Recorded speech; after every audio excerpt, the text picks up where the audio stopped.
Well, I'd like to start with the fact that I've never really told this story before until several weeks ago. My story begins that I went through an evangelical Christian church when I went through grade school. I mean, we had Bible study every morning, learned, went through the confirmation process, but I really didn't know God at that time. In my mid-teens, I'd gone and had an opportunity to go body surfing when there was a hurricane that was happening, which probably wasn't the smartest thing in the world. Got caught in an undertow and was being pulled out into the ocean and was really, really struggling, came close to drowning. And I kept swimming and I was getting tired, and then I lucked out and hit I don't know if it's called an inward tide or something that brought me back into the beach. And when I hit the beach, I thought, wow, Mei Wen Ti, which in Chinese means no problem, really lucky. But I went on with life. Later on in my teens, I had another event opportunity, and a live grenade had been thrown close to me, and I didn't see it, my sergeant did. He pulled me into a ditch, went off, and after that event I thought, this is Joss, this is fate. You know, I'm really lucky.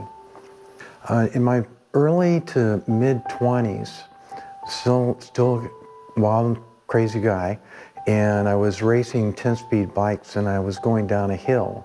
I was going pretty fast and I hit a stone, and the tire collapsed on the bike, and I had toe clips, and I went head over heels. Ended up fracturing my skull, breaking my jaw, losing half my teeth, breaking a few other bones. Was knocked out.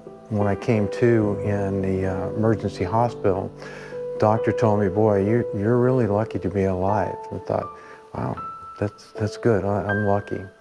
I'm gonna fast forward to about a year ago. I was running, and I started getting a shortness of breath, and I thought something's not right. And I quit and I went home. I told my wife I was feeling kind of funny, and she said, well, you know what, let's go to the hospital. I said, no, I'm gonna be fine. She goes, no, we're gonna go to the hospital. So went to the hospital. The cardiologist came in, took a look, and he said, yep, you got a problem. You're gonna be in surgery tomorrow morning.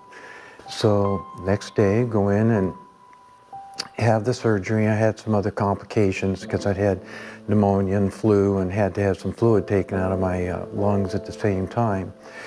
And when I came out, I'd had not one, not two, but three different doctors tell me, boy, you are really lucky to be alive. This was a close one. And I was in intensive care, and there was nobody else in the room, and I felt a presence that was in me, it was in the room, and I don't know how to describe what it was, but it was a really good feeling.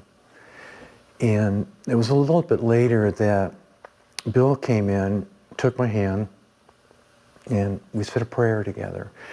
And I knew that presence was the Lord, and that He had been watching me through all these previous events. It wasn't luck, it wasn't fate, it was the Lord watching out for me. The brokenness, again, physically, of having a heart attack and coming very close to death, and having three doctors telling you that you're very lucky to be alive, it causes you, it forces you to rethink your faith, to rethink what you've been doing with your life.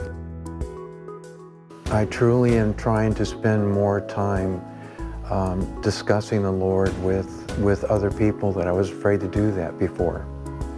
And now I'm not afraid to do that. been lucky enough to have several of those people decide to come to the church.